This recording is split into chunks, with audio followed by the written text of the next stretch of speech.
اعوذ باللہ من الشیطان الرجیم بسم اللہ الرحمن الرحیم ان هذا القرآن يهدي للتي هي اقوم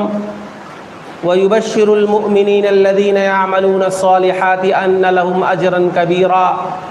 وان الذين لا يؤمنون بالآخرة اعتدنا لهم عذابا أليما۔ اس اجلاس کے صدر فضیلت الشیخ عبدالعلی سلفی حفظہ اللہ، فضیلت الشیخ ڈاکٹر عبدالکریم سلفی حفظہ اللہ، فضیلت الشیخ محمد عامر رحمانی حفظہ اللہ،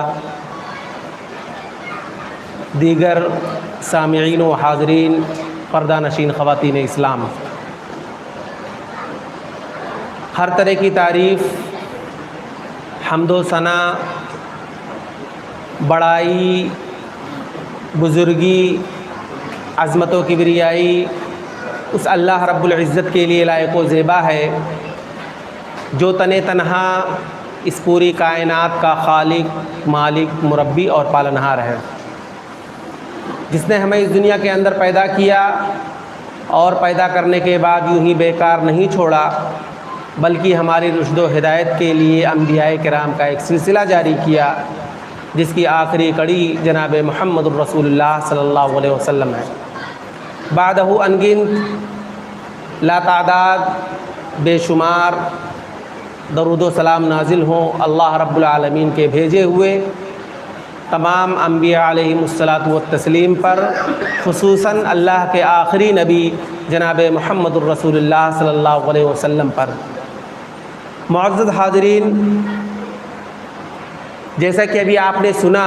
کہ آج کے اس درس میں چند منٹ جس موضوع پر کچھ باتیں میں آپ کے سامنے پیش کرنے کی کوشش کروں گا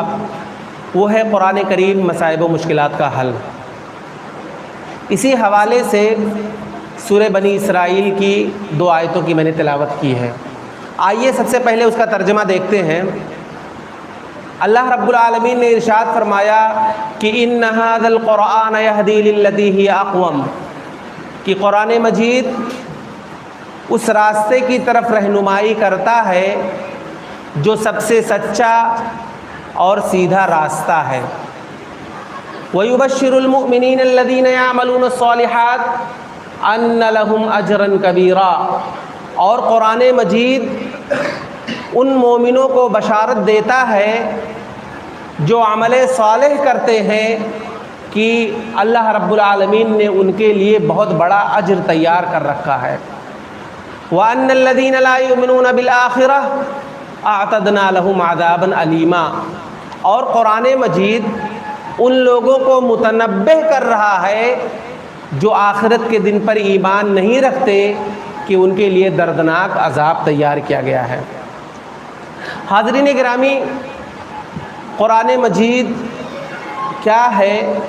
اور قرآن مجید کے عظمت کے حوالے سے مختصر میں شروعات میں کچھ باتیں پیش کرنے کی کوشش کروں گا۔ قرآن مجید کی عظمت اور اس کی فضیلت اور اس کے مقام مرتبے کے حوالے سے آپ یہ بات جان لیں، یہ بات آپ بارہا سنے بھی ہوں گے کہ قرآن مجید جس فرشتے کے ذریعے سے نازل کیا گیا، جس نبی پر نازل کیا گیا، جس شہر میں نازل کیا گیا، جس مہینے میں نازل کیا گیا، اگر آپ اس کا دوسرے مہینوں سے موازنہ کریں، دوسرے شہروں سے موازنہ کریں، اور اسی طریقے سے نبی کریم صلی اللہ علیہ وسلم پر نازل کیا گیا جو امام الانبیاء ہیں، تو اس سے ہمیں قرآن مجید کی عظمت کا پتہ چلتا ہے۔ اور قرآن مجید یہ جب نازل کی گئی، قرآن مجید اترنے کے بعد، نازل ہونے کے بعد پچھلی تمام کتابوں کو قرآن مجید نے منسوخ کر ڈالا۔ قرآن مجید کے نازل ہونے کے بعد توریت کی شریعت منسوخ ہو گئی، قرآن مجید کے نازل ہونے کے بعد زبور کی شریعت منسوخ ہو گئی، قرآن مجید کے نازل ہونے کے بعد انجیل کی شریعت منسوخ ہو گئی۔ اب رہنما کتاب، ہدایت والی کتاب اگر کوئی ہے تو وہ قرآن مجید ہے۔ اب اگر کوئی شخص قرآن مجید کو چھوڑ کر کے ایسی کتابیں پڑھنا شروع کر دے ہدایت کے لیے کچھ ایسی کتابوں کو پڑھنے لگے، یہاں تک کہ اگر کوئی شخص ہدایت پانے کی غرض سے آسمانی کتابوں کو پڑھنا شروع کر دے، قرآن مجید سے پہلے جو نازل کی گئی تھی، جو آسمانی کتابیں تھیں، جن نبیوں پر کتابیں اتری تھیں، اگر انہیں بھی پڑھنا شروع کر دے اور اس میں بھی ہدایت تلاشنے لگے، تو بجائے اس کے کہ وہ آدمی ہدایت یافتہ ہو، وہ گمراہ ہو جائے گا۔ آسمانی کتابیں قرآن مجید جو سے پہلے جو نازل کی گئی، چاہے وہ توریت ہو، زبور ہو، انجیل ہو، اسے اگر پڑھنا شروع کرے اور اس میں ہدایت کا راستہ تلاش کرنا شروع کرے تو ہدایت پانے کے بجائے وہ گمراہ ہو جائے گا۔ تو قرآن مجید اپنے سے پہلے کی تمام نازل کردہ کتابوں کو منسوخ کر دیا۔ قرآن مجید کی ایک اور خصوصیت کہ قرآن مجید یہ ایک بہت بڑا معجزہ ہے، نبی کریم صلی اللہ علیہ وسلم کے سچے نبی ہونے کی دلیل ہے۔ اللہ کے نبی صلی اللہ علیہ وسلم کو بہت سارے معجزات دیے گئے، بعض روایتوں کے مطابق 1000 اور بعض روایتوں کے مطابق 3000 معجزے اللہ کے نبی صلی اللہ علیہ وسلم کو دیے گئے تھے۔ لیکن ان تمام معجزوں میں سب سے بڑا معجزہ اگر کوئی چیز ہے تو وہ قرآن مجید ہے۔ اب معجزہ کا کیا مطلب ہے، میں ایک مثال کے ذریعے سے سمجھاتا ہوں۔ اللہ کے نبی صلی اللہ علیہ وسلم ایک مرتبہ سفر پر نکلے، صحابہ کرام کی تعداد تقریباً 100 سے زائد تھی، راستے میں پانی ختم ہو گیا۔ اللہ کے نبی صلی اللہ علیہ وسلم نے صحابہ کرام میں 2 لوگوں کو بھیجا کہ جا کر کے پانی تلاش کر لے کے آؤ، بہت سارے لوگ پیاسے ہیں، پانی کی ضرورت ہے۔ 2 لوگ نکلے پانی تلاشنے کے لیے، اچانک ان کی نظر پڑی ایک مشرکہ عورت پر جو ایک مشکیزہ، ایک مٹکا لے کر کے جا رہی تھی۔ ان دونوں نے اس سے پانی مانگا کہ ہم پیاسے ہیں اور ہمیں پانی کی ضرورت ہے، پانی دے دو۔ اس عورت نے اپنا پورا مٹکا تھما دیا کہ لے جاؤ۔ اب وہ دونوں لوگ اللہ کے نبی صلی اللہ علیہ وسلم کے پاس اس مٹکے کو لے کر کے آتے ہیں۔ اب چونکہ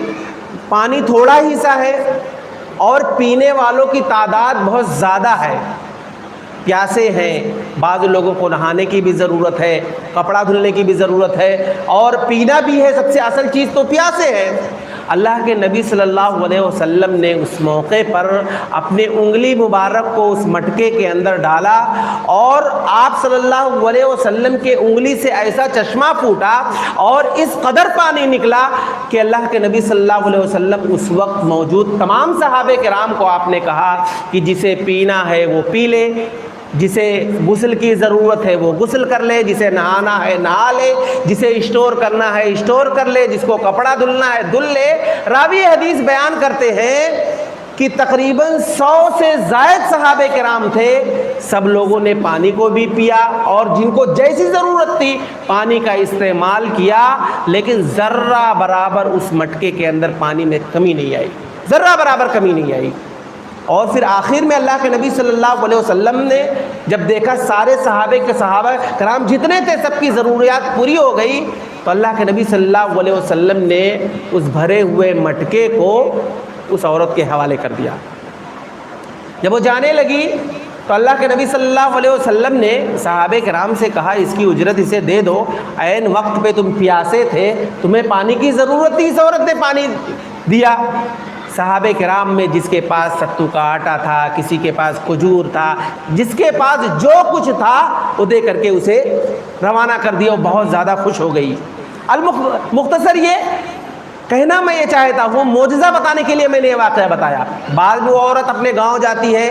اور اس کے بعد لوگوں سے کہتی ہے کہ اے لوگوں، میں ایک بہت بڑے جادوگر کے پاس سے ہو کر آئی ہوں، اس لیے کہ معجزے کو اس نے جادو سمجھ لیا۔ بعد میں یہ ہوا کہ اللہ کے نبی صلی اللہ علیہ وسلم نے اس عورت کے ساتھ ایسا احسان کیا کہ بعد میں روایت کے اندر آتا ہے کہ وہ عورت خود مسلمان ہو گئی، اس کا پورا گاؤں مسلمان ہو گیا۔ ایک لمبا واقعہ ہے، کہنا یہ ہے میں معجزہ بتانے کے لیے واقعہ بیان کیا آپ کے سامنے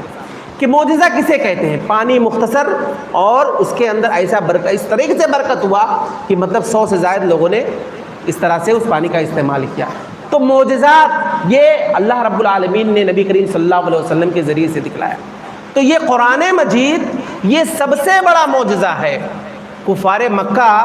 نبی کریم صلی اللہ علیہ وسلم سے کہا کرتے تھے، جب اللہ کے نبی صلی اللہ علیہ وسلم تبلیغ کرتے تھے، دعوت دیتے تھے، لوگوں کو اسلام کی طرف بلاتے تھے، لوگوں کو توحید کی طرف بلاتے تھے، تو وہ لوگ کیا کہتے تھے؟ وہ لوگ کہتے تھے کہ دیکھو ہم تمہاری بات اس وقت تک نہیں مانیں گے جب تک تم ہمارے سامنے معجزہ ظاہر نہیں کرو گے۔ جس طریقے سے موسیٰ علیہ السلام کو معجزہ دیا گیا کہ موسیٰ علیہ السلام اپنے عصا کو ڈالتے تھے تو وہ اژدہے کی شکل اختیار کر لیتا تھا، موسیٰ علیہ السلام اپنے ہاتھ کو گریبان میں ڈالتے تھے تو وہ روشن چمکیلا ہو جاتا تھا۔ تو ان لوگوں نے کہا کہ جس طرح سے موسیٰ علیہ السلام نے معجزہ ظاہر کیا ہے، نبی صلی اللہ علیہ وسلم کو کہتے تھے کہ تم بھی ویسا معجزہ ظاہر کرو، تب ہم تمہاری بات مانیں گے، تم پر ایمان لائیں گے۔ اللہ رب العالمین نے ان کے اس بات کا جواب دیا، کہا وَقَالُوا لَوْلَا انزل علیہ آیات من ربی اولم یکفیہم انا انزلنا علیک الکتاب یتلی علیہم، کہ اے نبی صلی اللہ علیہ وسلم یہ لوگ آپ سے معجزات مانگ رہے ہیں، موسیٰ علیہ السلام جیسا عصا مانگ رہے ہیں، موسیٰ علیہ السلام جیسا ید بیضا مانگ رہے ہیں۔ حیرت ہے ان کے عقلوں پر، حیرت ہے ان کے عقلوں پر کہ قرآن کریم جیسا زندہ معجزہ ان کے سامنے موجود ہے اور صبح و شام اس کی آیتوں کی تلاوت کو سنتے ہیں، اس کے باوجود بھی ایک زندہ معجزہ ان کے سامنے رہتے ہوئے یہ آپ سے معجزات طلب کر رہے ہیں۔ تو یہ قرآن مجید یہ اللہ رب العالمین کی جانب سے ایک بہت بڑا معجزہ ہے، اور اس کا اعجاز، اب قرآن کریم معجزہ ہے، ظاہر سی بات ہے اس کا اعجاز بھی ہوگا۔ اس کا اعجاز کس شکل میں ظاہر ہوا؟ آپ جانتے ہیں کہ قرآن مجید کا پہلا مخاطب کون؟ قرآن مجید کس پر نازل کیا گیا؟ قرآن مجید نبی کریم صلی اللہ علیہ وسلم کے توسط کے ذریعے سے عرب قوم پر نازل ہوا، اور عرب قوم کے تعلق سے آپ جانتے ہیں کہ اسلام سے پہلے نبی کریم صلی اللہ علیہ وسلم کے نبی بنائے جانے سے پہلے، قرآن مجید کے نازل ہونے سے پہلے،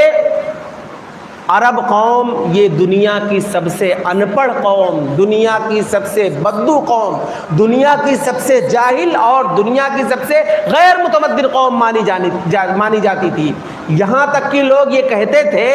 کہ اس عرب قوم کو اونٹ اور بکریاں چرانے کے سوا کچھ نہیں آتا ہے، اس طرح سے دنیا والے انہیں کہتے تھے۔ لیکن جب قرآن مجید اترا اور قرآن مجید نازل کیا گیا، نبی کریم صلی اللہ علیہ وسلم کے توسط سے انہیں قرآن مجید ملا، اور ان لوگوں نے جب قرآن مجید کو رہنما بنا لیا، قرآن مجید کو ہدایت کی کتاب مان لیے، اور قرآن مجید کے مطابق وہ لوگ زندگی گزارنا شروع کر دیے۔ قرآن مجید کے اندر اللہ رب العالمین کیا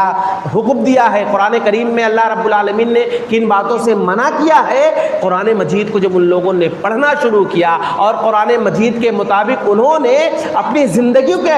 زندگی کے اندر ان لوگوں نے جو عملی جامہ پہنایا، اس کا نتیجہ یہ ہوا کہ 50 سال کی قلیل سی مدت کے اندر وہ قوم دنیا کی امام بن گئی۔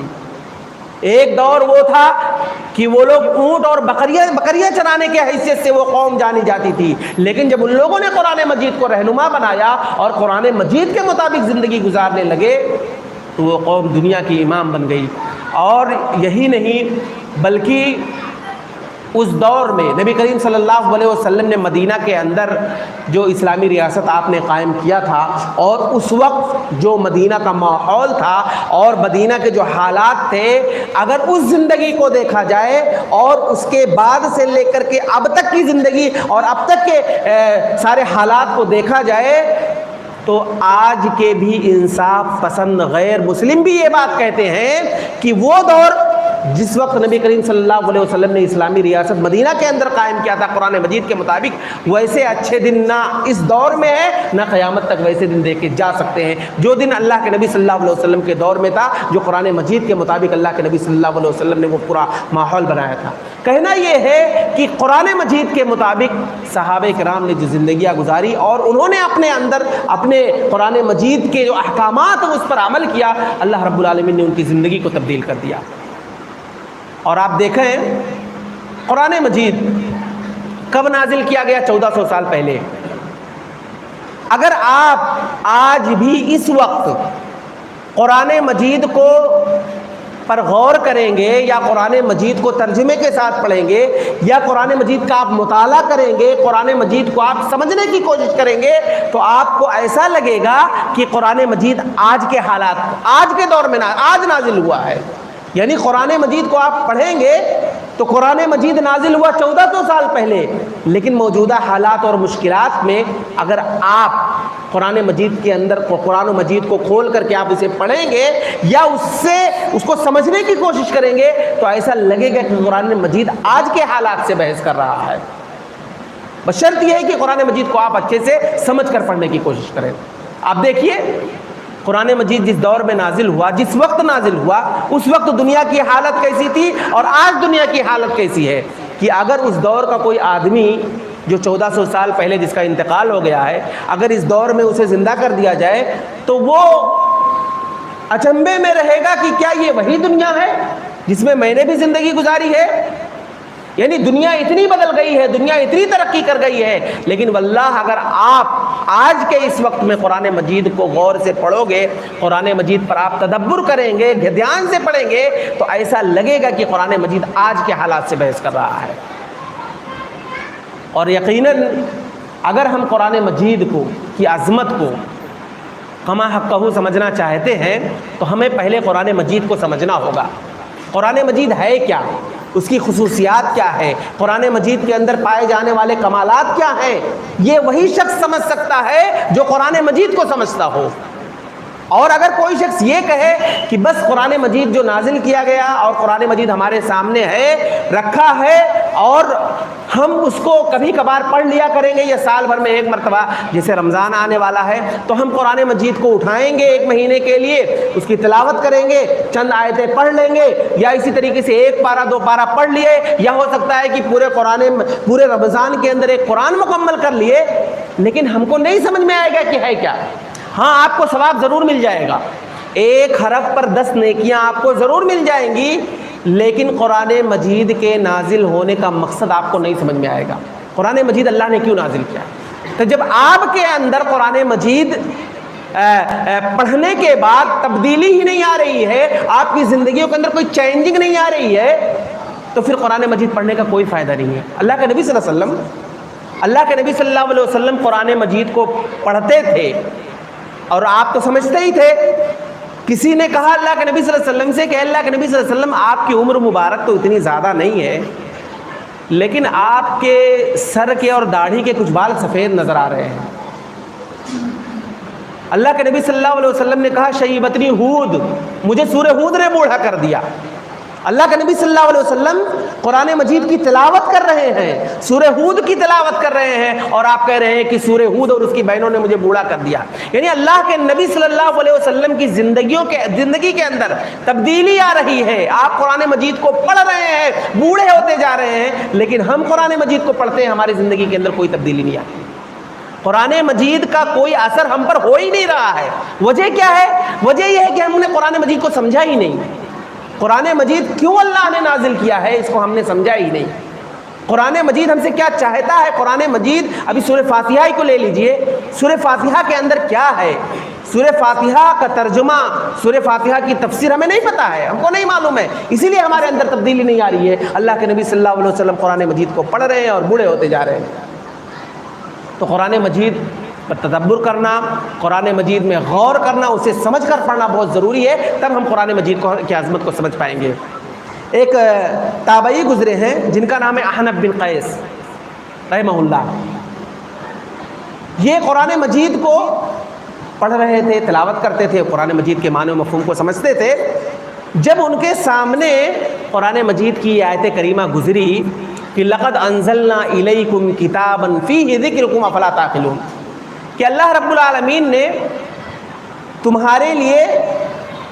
ایک ایسی کتاب نازل کیا ہے جس میں تمہارا تذکرہ ہے، فیہ ذکرکم، اس کی دو تفسیر بیان کی گئی ہے۔ ایک تو یہ فیہ ذکرکم کا مطلب کہ اس میں تمہارے لیے نصیحت کا سامان ہے، اور اس کی ایک دوسری تفسیر کی گئی ہے کہ فیہ ذکرکم، اس میں تمہارا تذکرہ ہے، اس میں تمہارا ذکر ہے۔ اب یہ احنف بن قیس رحمہ اللہ جب اس آیت کریمہ کو انہوں نے پڑھا کہ لقد انزلنا الیکم کتابا فیہ ذکرکم، کہ اللہ رب العالمین نے تمہاری جانب ایک ایسی کتاب اتاری ہے جس میں تمہارا تذکرہ ہے، اب انہوں نے کہا کہ قرآن مجید کے اندر میرا تذکرہ ہے، اللہ رب العالمین نے قرآن مجید کے اندر میرے بارے میں ذکر کیا ہے، اب انہوں نے اسے تلاشنا شروع کیا، قرآن مجید کو انہوں نے پڑھنا شروع کیا، اور شروع سے ہی انہوں نے پڑھنا شروع کیا، پڑھتے گئے، جب قرآن کریم کی سورہ توبہ کی اس آیت کریمہ پر پہنچے کہ جس میں اللہ رب العالمین نے کہا کہ وَآخَرُونَ اعْتَرَفُوا بِذُنُوبِهِمْ خَلَطُوا عَمَلًا صَالِحًا وَآخَرَ سَيِّئًا عَسَى اللَّهُ أَن يَتُوبَ عَلَيْهِمْ، کہ اللہ رب العالمین کے کچھ بندے ایسے ہیں جنہیں اپنے گناہوں کا اعتراف ہے، جنہیں اپنے خطاؤں کا اقرار ہے، اور وہ نیکیاں بھی کرتے ہیں اور گناہ بھی کرتے ہیں، اور اللہ رب العالمین سے امید لگائے بیٹھے ہیں کہ اللہ رب العالمین انہیں معاف کر دے گا۔ تو اللہ احنف بن قیس رحمہ اللہ جب اس آیت کریمہ پر پہنچے وآخرون اعترفوا بذنوبہم، تو انہوں نے کہا کہ ایسا لگ رہا ہے کہ اس آیت کریمہ میں میرا کیریکٹر بیان ہو رہا ہے، ایسا لگ رہا ہے کہ اس آیت کریمہ میں اللہ رب العالمین میری زندگی کے حالات بیان کر رہا ہے، اس آیت کریمہ میں ایسا لگ رہا ہے کہ اللہ رب العالمین میرے بارے میں ذکر کر رہا ہے۔ تو قرآن مجید کو وہ سمجھتے تھے، قرآن مجید کو اچھی طرح سمجھتے تھے، اور انہوں نے قرآن مجید کی اس تفسیر کو سمجھا، اور جب یہ سورہ توبہ کی اس آیت کریمہ پر پہنچے تو اس کے اندر جو بات جیسے میں نے ابھی ترجمہ کر کے بتایا، تو انہوں نے کہا ایسے لگ رہا ہے کہ میرے حالات کے بارے میں قرآن مجید کی آیت کریمہ ہے۔ تو آپ بھی اگر چاہتے ہیں قرآن مجید کو اگر آپ پڑھیں گے تو آپ کو بھی ایسا لگے گا کہ قرآن مجید آپ کے حالات کے بارے میں بحث کر رہا ہے۔ اسی طرح سے قرآن مجید کی خصوصیت ایک یہ بھی ہے کہ قرآن مجید اگر آپ اپنی زندگی کے اندر، چاہے وہ آپ کی اجتماعی زندگی ہو یا انفرادی زندگی ہو یا آپ کی کوئی سماجی زندگی ہو، گھریلو زندگی ہو، اگر آپ پریشان حال ہیں تو قرآن مجید ان مسائل کا حل پیش کرتا ہے۔ شرط یہ ہے کہ قرآن مجید کو آپ غور سے پڑھیں، تدبر کریں، غور کریں۔ میں آپ کو ایک واقعہ بتاتا ہوں۔ علامہ قرطبی رحمہ اللہ یہ مفسر قرآن ہیں، ان کی کتاب ہے تفسیر القرطبی، انہوں نے قرآن کریم کی تفسیر کی ہے، مفسر قرآن ہے۔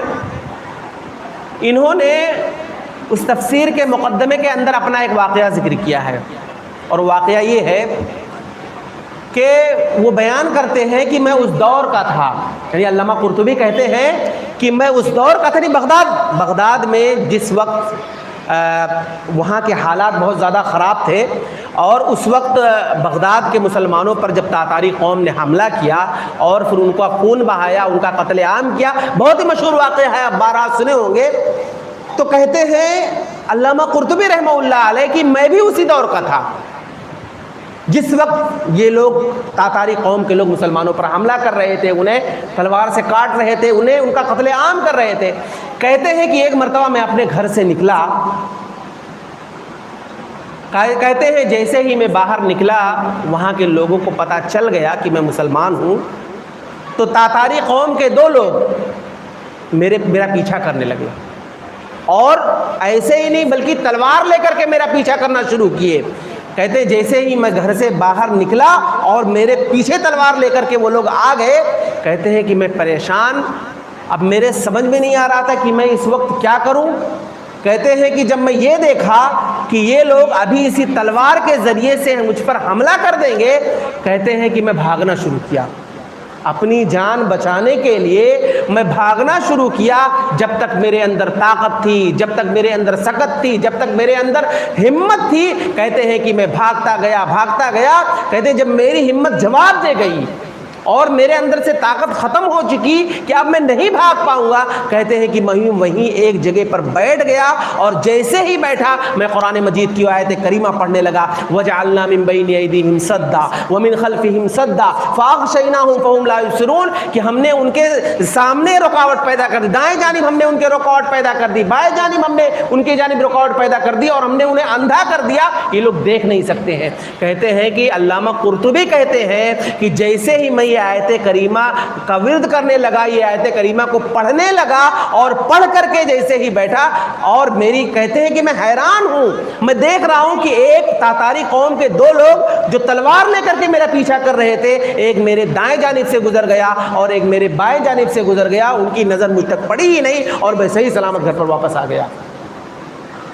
کہنا یہ ہے کہ قرآن مجید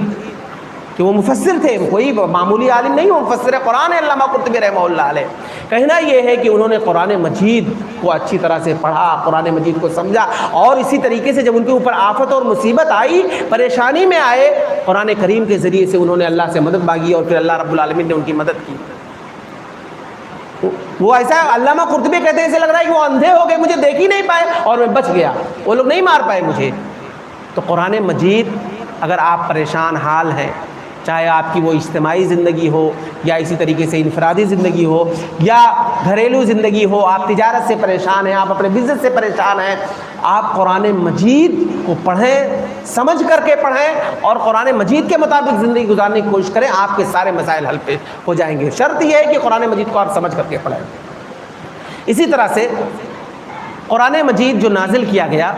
یہ قرآن مجید یہ ایک دعوتی کتاب ہے. یہ قرآن مجید یہ تبلیغی مشن والی کتاب ہے. اس قرآن کے ذریعے قرآن نازل کیا گیا کہ تاکہ آپ اس قرآن کے ذریعے سے لوگوں کو تبلیغ کیجیے. اس قرآن کریم کی آیت کریمہ کے ذریعے سے آپ لوگوں کو اسلام کی طرف بلائیے. نبی کریم صلی اللہ علیہ وسلم پر جو نازل کیا گیا, اللہ کے نبی صلی اللہ علیہ وسلم اس قرآن کے ذریعے سے لوگوں کو اسلام کی طرف بلاتے تھے. اور بسا اوقات ایسا بھی ہوتا تھا کہ اللہ کے نبی صلی اللہ علیہ وسلم جب تبلیغ کرتے تھے, دعوت دیتے تھے, لوگوں کو بلاتے تھے دین کی طرف, تو ایسا بھی موقع آیا کہ اللہ کے نبی صلی اللہ علیہ وسلم پریشان ہو گئے اور اللہ رب العالمین سے شکایت کی. کہا کہ اللہ رب العالمین, غیر اگر میری بات مانے یا نہ مانے, جیسے میں لوگوں کو تبلیغ کر رہا ہوں, لوگوں کو اسلام کی جانب بلا رہا ہوں, لوگوں کو توحید سمجھا رہا ہوں, تو غیر اگر میری بات نہ مانے یا اگر غیر مجھے گالی دے یا غیر اگر مجھے پریشان کرے تو مجھے اتنی تکلیف نہیں ہوتی ہے, مگر جب میں اپنوں کے سامنے اسلام پیش کرتا ہوں,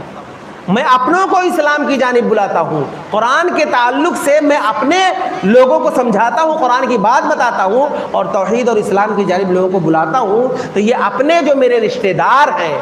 جو میرے قریبی ہیں, یہ لوگ جب مجھے گالیاں دیتے ہیں, یہ لوگ جب مجھے پریشان کرتے ہیں, تو مجھے زیادہ دکھ ہوتا ہے, مجھے زیادہ تکلیف ہوتی ہے. اللہ رب العالمین نے سے اللہ کے نبی صلی اللہ علیہ وسلم نے شکایت کی. اللہ کے نبی صلی اللہ علیہ وسلم پریشان ہیں, اللہ کے نبی صلی اللہ علیہ وسلم غمزدہ ہیں, اور خاص طور سے اس وجہ سے کہ اللہ کے نبی صلی اللہ علیہ وسلم کی بات کو آپ کے جو قریبی رشتہ دار ہیں, جو آپ کے بہت زیادہ قریبی ہیں, وہ بھی آپ کی بات کو ماننے کے لیے تیار نہیں ہیں. اللہ کے نبی صلی اللہ علیہ وسلم غمزدہ بیٹھے ہیں. اللہ رب العالمین آپ صلی اللہ علیہ وسلم کو تسلی دینے کے لیے, آپ کے غم کو ہلکا کرنے کے لیے اللہ رب العالمین نے سورہ یوسف نازل کر دیا. سورہ یوسف نازل ہوئی, اور سورہ یوسف نازل ہونے کے بعد سورہ یوسف میں اللہ رب العالمین نے نبی کریم صلی اللہ علیہ وسلم کو سورہ یوسف کے ذریعے سے تسلی دی کہ اے نبی صلی اللہ علیہ وسلم, آپ کے اگر اپنے آپ کی بات نہیں مانتے ہیں, اگر آپ کے اپنے آپ کی بات کو نہیں سنتے ہیں, اگر آپ کے رشتہ دار آپ کو گالیاں دیتے ہیں, آپ کو ستاتے ہیں, آپ کو پریشان کرتے ہیں, تو آپ کو پریشان ہونے کی ضرورت نہیں ہے. یہ دیکھیے یوسف علیہ السلام کو, یوسف علیہ السلام کو کنویں میں ڈالنے والے ان کے سگے بھائی, یوسف علیہ السلام کو ان کے باپ سے جدا کرنے والے ان کے سگے بھائی, یوسف علیہ السلام کو مصر کے بازار میں بیچا گیا. پوری تفصیل اللہ رب العالمین نے حضرت یوسف علیہ السلام کے تعلق سے پورا قصہ نبی کریم صلی اللہ علیہ وسلم کے سامنے رکھ دیا سورہ یوسف نازل کر کے, کہ یہ چیز صرف آپ کے ساتھ ایسا نہیں ہے کہ آپ کے رشتہ دار, آپ کے اعزا و اقربا آپ کو پریشان کر رہے ہیں. آپ کو پریشان ہونے کی ضرورت نہیں ہے. یہ چیز صرف آپ کے ساتھ نہیں, بلکہ آپ سے پہلے اس دنیا کے اندر جتنے بھی نبی آئے ان کے ساتھ بھی لوگوں نے وہی معاملہ کیا. اگر آپ کے رشتہ دار آپ کی بات نہیں مان رہے ہیں تو یوسف علیہ السلام کے سگے بھائیوں نے بھی ان کے ساتھ وہی معاملہ کیا. اس کے بعد پوری سورت کے اندر آپ پوری تفصیل موجود ہے کہ اسی تفصیلات کے ذریعے سے اللہ کے نبی صلی اللہ علیہ وسلم کو اللہ رب العالمین نے تسلی دی اور پھر سورت کے آخر میں اس بات کی وضاحت کی کہ نبی کریم صلی اللہ علیہ وسلم کو اللہ رب العالمین نے تسلی دیتے ہوئے کہا کہ یوسف علیہ السلام کے واقعے کا جو انجام ہوا، یوسف علیہ السلام کے جس طرح سے وہ غالب آئے ویسا ہی آپ کے ساتھ بھی وہی ہونے والا ہے، یعنی جو آپ بھی ایک دن غالب آنے والے ہیں۔ اور وہی ہوا کہ یوسف علیہ السلام کو جب مصر کے اندر بیچا گیا، اس کے بعد پھر یوسف علیہ السلام جب مصر کے سردار بنے اور بادشاہ بنے، اس کے بعد وہی بھائی جن لوگوں نے یوسف علیہ السلام کو کنویں میں ڈالا تھا وہی ایک دن رحم و کرم کی بھیک مانگتے ہوئے یوسف علیہ السلام کے سامنے آتے ہیں۔ یوسف علیہ السلام انہیں پہچان جاتے ہیں، لیکن یوسف علیہ السلام نے اس موقع پہ کیا کہا تھا؟ کہا تھا لا تثریب علیکم اليوم یغفر اللہ لکم، آج تم پر کوئی سرزنش نہیں کی جائے گی، جاؤ اللہ رب العالمین تمہیں معاف کرے۔ بالکل وہی معاملہ جو یوسف علیہ السلام نے اپنے بھائیوں سے جو بات کہی تھی، اللہ رب العالمین نے کہا تھا کہ وہی انجام، وہی معاملہ تمہارے ساتھ بھی ہونے والا ہے کہ نبی کریم صلی اللہ علیہ وسلم جب مکہ کے اندر داخل ہوئے، فتح مکہ ہوا اور اس وقت وہ لوگ کفار مکہ ڈرے ہوئے تھے، تو اللہ کے نبی صلی اللہ علیہ وسلم نے بیان ہی وہی بات کہی جو یوسف علیہ السلام نے اپنے بھائیوں سے کہا تھا، لا تثریب علیکم اليوم، یعنی آج کے اوپر تم پر کوئی سرزنش نہیں ہوگی، یعنی اللہ کے نبی صلی اللہ علیہ وسلم نے بھی وہی بات کہی۔ تو کہنا یہ ہے کہ نبی کریم صلی اللہ علیہ وسلم جب غمزدہ ہوتے تھے، نبی کریم صلی اللہ علیہ وسلم جب پریشان حال رہتے تھے، اللہ رب العالمین قرآن کے ذریعے سے آپ کو سکون پہنچاتا تھا، آپ کو راحت پہنچتی تھی۔ قرآن مجید جب اترتا تھا، قرآن مجید کو جبریل علیہ السلام جب لے کر آتے تھے تو اس وقت اللہ کے نبی صلی اللہ علیہ وسلم کو راحت ہوتی تھی، آپ صلی اللہ علیہ وسلم سکون محسوس کرتے تھے۔ اور یہی نہیں، آپ دیکھیں ہجرت جیسا نازک موقع، ہجرت کے وقت اللہ کے نبی صلی اللہ علیہ وسلم بہت زیادہ پریشان تھے،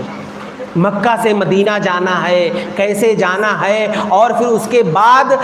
کیا نام ہے، پورا ساز و سامان اپنا گھر بار چھوڑ کر کے دوسرے شہر میں جانا ہے، اور مکہ سے مدینہ اتنا لمبا سفر، اللہ کے نبی صلی اللہ علیہ وسلم بہت زیادہ پریشان تھے۔ اللہ رب العالمین نے اس وقت جب اللہ کے نبی صلی اللہ علیہ وسلم کو ہجرت کرتے وقت جو آپ کو پریشانی آپ سوچ رہے تھے کہ ہجرت کیسے کریں گے، اتنا لمبا سفر کیا ہوگا، اللہ کے نبی صلی اللہ علیہ وسلم بہت زیادہ ٹینشن میں تھے۔ اللہ رب العالمین نے سورہ قصص نازل کر دیا، اور جب سورہ قصص اترا تو سورہ قصص کے اندر اللہ رب العالمین نے حضرت موسیٰ علیہ السلام کے واقعے کو بیان کیا۔ اب آپ سورہ قصص پڑھیے، سورہ قصص کے اندر پوری تفصیلی باتیں موسیٰ علیہ السلام کے واقعات، موسیٰ علیہ السلام نے ایک شخص کو مارا، پھر اس کا کیا ایک جھاپڑ مارے تھے، اس کا انتقال ہو گیا تھا، اس کے بعد پھر آپ موسیٰ علیہ السلام کو مدین کی طرف ہجرت کرنا پڑا، پھر ہجرت کا لمبا پوری تفصیل آپ کو سورہ قصص کے اندر موسیٰ علیہ السلام کے تعلق سے مل جائے گی۔ تو اللہ رب العالمین نے جب اللہ کے نبی صلی اللہ علیہ وسلم ہجرت کے موقع پر بہت زیادہ ٹینشن میں تھے، بہت زیادہ پریشان تھے کہ کیسے کیا کرنا ہے، کیسے سفر، اتنا لمبا سفر ہے، کیا ہوگا، تو اللہ رب العالمین نے سورہ قصص نازل کر کے نبی صلی اللہ علیہ وسلم کو تسلی دیا کہ آپ کو پریشان ہونے کی ضرورت نہیں ہے، آپ سے پہلے جو نبی اس دنیا کے اندر آئے ان کو بھی ہجرت کرنا پڑا تھا۔ موسیٰ علیہ السلام کو دیکھیے، موسیٰ علیہ السلام کے ساتھ آپ کے ساتھ جو معاملہ ہو رہا ہے اس سے کہیں زیادہ پریشان موسیٰ علیہ السلام تھے، یعنی تسلی مل رہی ہے، قرآن اتر رہا ہے، نبی کریم صلی اللہ علیہ وسلم کو تسلی مل رہی ہے، آپ کو راحت مل رہی ہے۔ تو یہ قرآن مجید اللہ رب العالمین نے جو نازل کیا ہے، یہ راحت والی کتاب ہے۔ آپ قرآن مجید کو پڑھیے، اگر آپ ٹینشن میں ہیں، آپ پریشان ہیں، آپ قرآن مجید کو غور سے پڑھیے، قرآن مجید کی آپ تلاوت کریے، آپ کو سکون مل جائے گا۔ یہ سامان سکون پہنچانے والی کتاب ہے قرآن مجید۔ اور یہ قرآن مجید اللہ رب العالمین نے نبی کریم صلی اللہ علیہ وسلم پر نازل کیا، اور خاص طور سے مکہ کے اندر جب آیتیں اترتی تھیں اور اس موقع پر کفار مکہ جو نبی کریم صلی اللہ علیہ وسلم کو ستاتے تھے، پریشان کرتے تھے، تو اس موقع پر بھی آپ دیکھیے اللہ رب العالمین نے ایک موقع پر کہا بھی کہ فَلَا تُطِعِ الْكَافِرِينَ وَجَاهِدْهُمْ بِهِ جِهَادًا كَبِيرًا، کہ ان کافروں کی بات نہ مانیے۔ بہت ساری باتوں، بہت مرتبہ ایسا بھی ہوتا تھا کہ کفار مکہ آ کر کے یہ بات کہتے تھے کہ آپ میری یہ بات مان لو، ہم آپ کی بات مان لیں گے، یہ اس طرح کی جب باتیں کرتے تھے، اللہ نے کہا فَلَا تُطِعِ الْكَافِرِينَ، کافروں کی بات مت مانیے، وَجَاهِدْهُمْ بِهِ جِهَادًا كَبِيرًا، ان سے جہاد کریے۔ اب اس آیت کریمہ میں جہاد کا مطلب جو لوگ سمجھتے ہیں، جو قرآن مجید کو کے معنی اور مفہوم کو یا قرآن مجید کی تفسیر کو نہیں جانتے ہیں، اسی لفظ کو لے کر کے کہتے تھے قرآن کریم میں جہاد کا حکم ہے، جبکہ آپ اس آیت کریمہ کو پڑھیے۔ پہلے تو آپ یہ دیکھیے کہ آیت کریمہ کب نازل ہوئی، یہ آیت یہ مکی صورت میں مکی آیت ہے، یہ مکہ کے اندر فلا تطع الکافرین وجاہدہم بہ جہادا کبیرا نازل ہوئی، اور مکہ کے اندر تو کوئی جہاد ہی نہیں ہوا، جو کچھ ہوا مدینہ کے اندر ہوا ہے۔ تو آپ اگر اس آیت کریمہ پر غور کریے اور آپ دیکھیے نبی کریم صلی اللہ علیہ وسلم کی سیرت کو اگر آپ پڑھیں گے تو آپ کو پتہ چلے گا کہ مکی زندگی کے اندر شروع میں جب اللہ کے نبی صلی اللہ علیہ وسلم نے لوگوں کو اسلام کی طرف بلایا، لوگ داخل ہوئے، تو اس وقت کفار مکہ کتنا حاوی تھے اور کس قدر وہ روکنے کی کوشش کرتے تھے، یہاں تک کہ خانہ کعبہ میں نماز پڑھنے کا بھی مسئلہ بڑا اہم تھا۔ لیکن کیا کبھی کسی صحابی سے یہ کوئی ایسی روایت ملتی ہے، کیا کسی بھی صحابی نے یا خود اللہ کے نبی صلی اللہ علیہ وسلم نے کسی کافر پر ہاتھ اٹھائے ہو آپ نے؟ نہیں، یا کسی صحابی نے یا خود نبی صلی اللہ علیہ وسلم نے کسی کو مارا ہو، جبکہ وہاں پر سازشیں تھیں، وہاں پر ظلم تھا، وہاں پر زیادتی تھی، وہاں پر ایذا رسانیاں تھی، وہاں چیلنجز تھے، وہاں پر ابو جہل تھا، وہاں پر ابو لہب تھا، وہاں نضر بن حارث تھا، وہاں ولید بن مغیرہ تھا، وہاں پر عتبہ تھا، شیبہ تھا، بڑے بڑے سرداران تھے، لیکن اس کے باوجود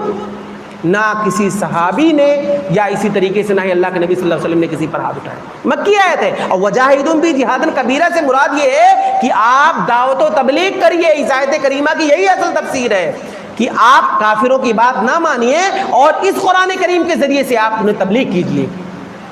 یعنی غیر مسلموں میں تبلیغ کا مطلب یہ ہے کہ انہیں اسلام کی باتیں بتانا، قرآن کریم کی باتیں بتانا، اور وہ غیر مسلم جو قرآن مجید پڑھنے کا خواہش مند ہو آپ اسے دیجئے، وہ اس کی حفاظت کرے، اسے پڑھے وہ۔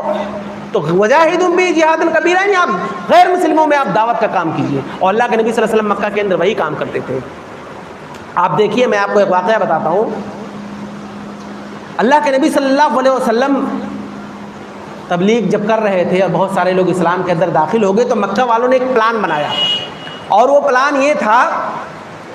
کہ ہر طرح سے تو فیل ہو چکے ہیں، اب کیا کریں، کیسے دعوت روکا جائے، کیسے اسلام کو روکا جائے، اسلام کو کیسے دبایا جائے۔ ان لوگوں نے مکہ کا جو اس وقت سردار تھا جس کا نام تھا عتبہ، بہت ہی حکیم و دانا شخص تھا، بہت ہی ہوشیار تھا، بات کرنے میں ماہر، اور اس کی زبان بہت ہی اچھی چلتی تھی۔ ان لوگوں نے اس کا انتخاب کیا، عتبہ کا، اور ان لوگوں نے نبی کریم صلی اللہ علیہ وسلم کے پاس بھیجا عتبہ کو کہ جاؤ اور تم محمد صلی اللہ علیہ وسلم سے بات کرو، پھر آگے دیکھتے ہیں کیا معاملہ ہے۔ عتبہ نبی کریم صلی اللہ علیہ وسلم کے پاس آیا، اللہ کے نبی صلی اللہ علیہ وسلم کے پاس آ کر کے کہتا ہے کہ محمد صلی اللہ علیہ وسلم، ہمارے درمیان آپ کی کتنی عزت تھی، ہم لوگ پورا مکہ آپ کی کتنی عزت کرتا تھا، آپ کو احترام کی نگاہ سے ہم دیکھتے تھے، آخر تم نے کیا کیا، اپنی ساری عزت تم نے گنوا بیٹھے، آخر کیا چاہتے ہو تم، چاہتے کیا ہو تم؟ اگر تم یہ چاہتے ہو، میں مکہ سے میں ایک آفر لے کر کے آیا ہوں، پورا مکہ مل کر کے تمہیں ایک آفر دے رہا ہے کہ اگر تم اپنے اس دعوت سے باز آ جاؤ، رک جاؤ، کیونکہ تمہارے ہی وجہ سے ہمارا چین کی نیند، اور اسی طریقے سے پورا مکہ کے اندر فتنہ و فساد پھیل گیا ہے، اولاد والدین میں اختلاف ہے، گھروں میں لڑائیاں ہو رہی ہیں، بھائی بھائی میں جھگڑے ہو رہے ہیں، تو آخر تم کیوں ایسا کر رہے ہو؟ رک جاؤ، باز آ جاؤ، اور اس کے بدلے میں آفر لے کر کے آیا ہوں، اگر تم اپنے اس دعوت سے باز آ گئے تو ہم تمہیں عرب کا بادشاہ بنا دیں گے، اور اگر تمہیں دولت چاہیے تو تمہارے قدموں میں دولت کا دریا بہا دیں گے، اور اگر تم کسی حسین و جمیل خاتون سے شادی کرنا چاہتے ہو تو عرب کی منتخب دوشیدہ جو سب سے خوبصورت لڑکی ہوگی اس سے ہم تمہاری شادی کر دیں گے۔ اتنی بڑی بڑی باتیں اور بڑے بڑے آفر لے کر کے عتبہ اللہ کے نبی صلی اللہ علیہ وسلم کے پاس آیا، نبی کریم صلی اللہ علیہ وسلم سے گفتگو کر رہا ہے۔ آپ دھیان سے سنیں، نبی کریم صلی اللہ علیہ وسلم سے وہ اس طرح باتیں کر رہا ہے اور آفر پہ آفر دیے جا رہا ہے۔ اللہ کے نبی صلی اللہ علیہ وسلم نے اس عتبہ کی گفتگو کے جواب میں آپ نے کوئی گفتگو نہیں کی۔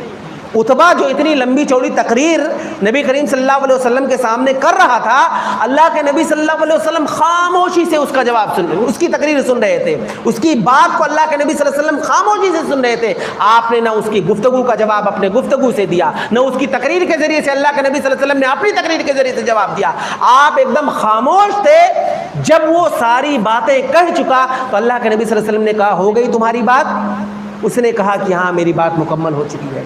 جیسے ہی وہ خاموش ہوا اللہ کے نبی صلی اللہ علیہ وسلم قرآن پڑھنے لگے، قرآن مجید کی تلاوت کرنے لگے، حامیم فصلت یہ سورت پڑھنے لگے۔ پڑھتے پڑھتے جب قرآن کریم کی اس آیت کریمہ پر پہنچے فَإِنْ أَعْرَضُوا فَقُلْ أَنذَرْتُكُمْ صَاعِقَةً مِثْلَ صَاعِقَةِ عَادٍ وَثَمُودَ کہ اے نبی صلی اللہ علیہ وسلم آپ ان کافروں سے کہہ دیجئے کہ اگر ان لوگوں نے روگردانی کی تو ان کے ساتھ وہی انجام ہوگا جو قوم عاد اور قوم سمود کے ساتھ اللہ رب العالمین نے کیا ہے۔ جیسے ہی اللہ کے نبی صلی اللہ علیہ وسلم اس آیت کریمہ پر پہنچے فوراً عتبہ نے نبی صلی اللہ علیہ وسلم کے منہ پر اپنا ہاتھ رکھ دیا، کہا بس کرو محمد بس کرو، کیونکہ عتبہ کو پتا تھا کہ عاد و سمود کا انجام اللہ نے کیا کیا ہے، کس قدر انہیں کیسے انہیں ہلاک و برباد کیا، عتبہ کو اچھی طرح پتا تھا۔ اور عتبہ یہ بھی جانتا تھا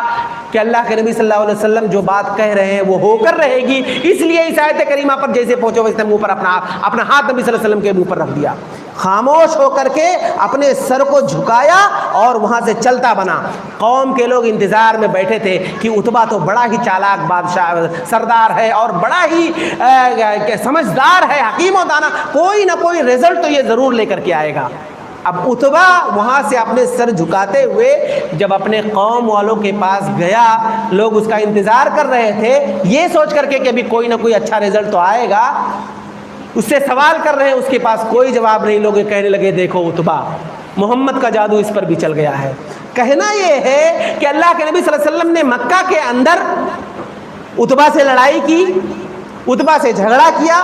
عتبہ کو اس کے گفتگو کے جواب میں کسی گفتگو سے آپ نے جواب دیا؟ کچھ نہیں۔ اللہ کے نبی صلی اللہ علیہ وسلم نے صرف قرآن کی تلاوت کی، اور اس قرآن کی تلاوت سے آپ صلی اللہ علیہ وسلم نے صرف ایک صفحہ اس کے سامنے قرآن مجید کی تلاوت آپ نے کی اور اس کی حالت خراب ہوگی ایک صفحے میں۔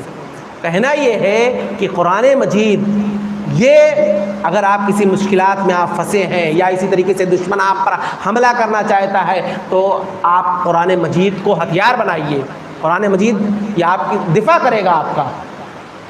کہنا یہ ہے کہ قرآن مجید کی بہت ساری خصوصیات ہیں کہ آپ اصل چیز یہ ہے کہ آپ قرآن مجید کی تلاوت کے ساتھ ساتھ قرآن مجید کو سمجھنے کی کوشش کیجیے۔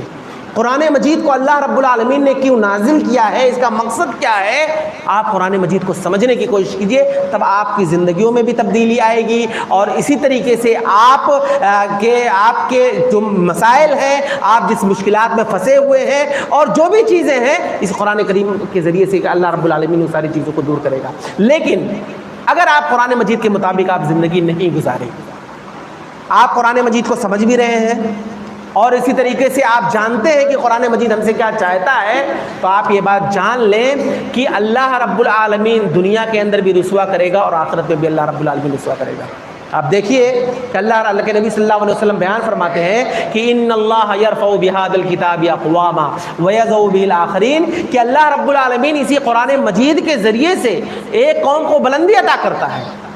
اور اسی قرآن کریم کے ذریعے سے ایک قوم کو اللہ رب العالمین پست کر دیتا ہے۔ کیا مطلب ہے اس کا؟ اس کا مطلب یہ ہے کہ اگر آپ قرآن مجید کے مطابق اپنی زندگی کو گزاریں گے، قرآن مجید کے جو احکام ہیں اس پر عمل کریں گے، اللہ رب العالمین آپ کو بلند عطا کرے گا۔ اور اگر قرآن مجید کے احکامات کو آپ چھوڑ دیں گے، قرآن مجید کو آپ ترک کر دیں گے، قرآن مجید کو کہ نہ پڑھیں گے نہ اس کے مطابق زندگی گزاریں گے، اللہ رب العالمین آپ کو ذلیل کر دے گا۔ جیسے کسی شاعر نے کہا ہے کہ وہ معزز تھے زمانے میں مسلمہ ہو کر اور ہم خوار ہوئے تارک قرآن ہو کر کے، اس طرح سے شعر ہے، یعنی ہم نے قرآن مجید کو چھوڑ دیا، اللہ رب العالمین نے ہمیں ذلیل کر دیا اور وہ دشمن قوم ہم پر غالب آ گئی۔ تو قرآن مجید کے چھوڑنے کا یہ نقصان ہے۔ اسی طرح سے اگر آپ قرآن مجید کے احکام کے مطابق زندگی نہیں گزاریں گے، اللہ نے قرآن میں کہا کہ وَمَنْ أَعْرَضَ عَنْ ذِكْرِي فَإِنَّ لَهُ مَعِيشَةً ضَنْكًا وَنَحْشُرُهُ يَوْمَ الْقِيَامَةِ أَعْمَى قَالَ رَبِّ لِمَ حَشَرْتَنِي أَعْمَى وَقَدْ كُنْتُ بَصِيرًا قَالَ كَذَلِكَ أَتَتْكَ آيَاتُنَا فَنَسِيتَهَا وَكَذَلِكَ الْيَوْمَ تُنسَى، کہ جو آدمی قرآن مجید کو چھوڑ دیتا ہے، اللہ نے کہا وَمَنْ أَعْرَضَ عَنْ ذِكْرِي، ذکر سے مراد یہاں قرآن ہے۔ اللہ رب العالمین نے کہا کہ ہم اس کی معیشت کو تنگ کر دیں گے، اس کے رزق کو تنگ کر دیں گے، یعنی آدمی 1 لاکھ 2 لاکھ روپیہ بھی مہینہ کمائے گا لیکن اس کی اس کمائی میں برکت نہیں ہوگی، پریشان حال رہے گا، اس کے گھر کا خرچہ پورا نہیں ہوگا۔ اللہ نے کہا ہم اس کے رزق کو تنگ کر دیں گے، کیوں؟ قرآن مجید کو اگر وہ چھوڑے گا، اور اللہ نے کہا یہ تو دنیاوی سزا ہے، دنیا میں تو تم مصیبت پریشان حال ہی رہو گے، کما کما کر تھک جاؤ گے، لیکن گھر میں خرچہ پورا نہیں ہوگا، پریشان رہو گے۔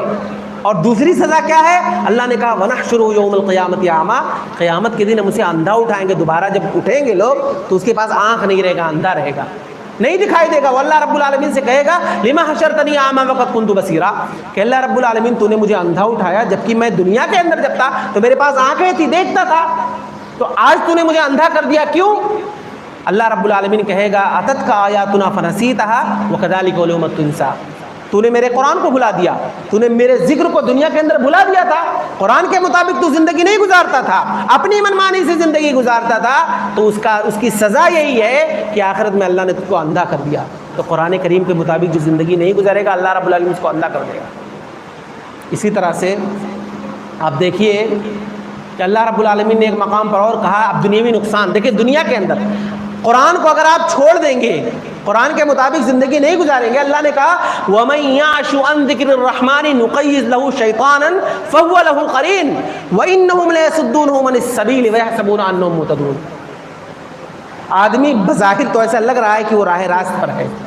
سیدھے راستے پر ہے، صراط مستقیم پر چل رہا ہے، اس کو ایسا لگے گا،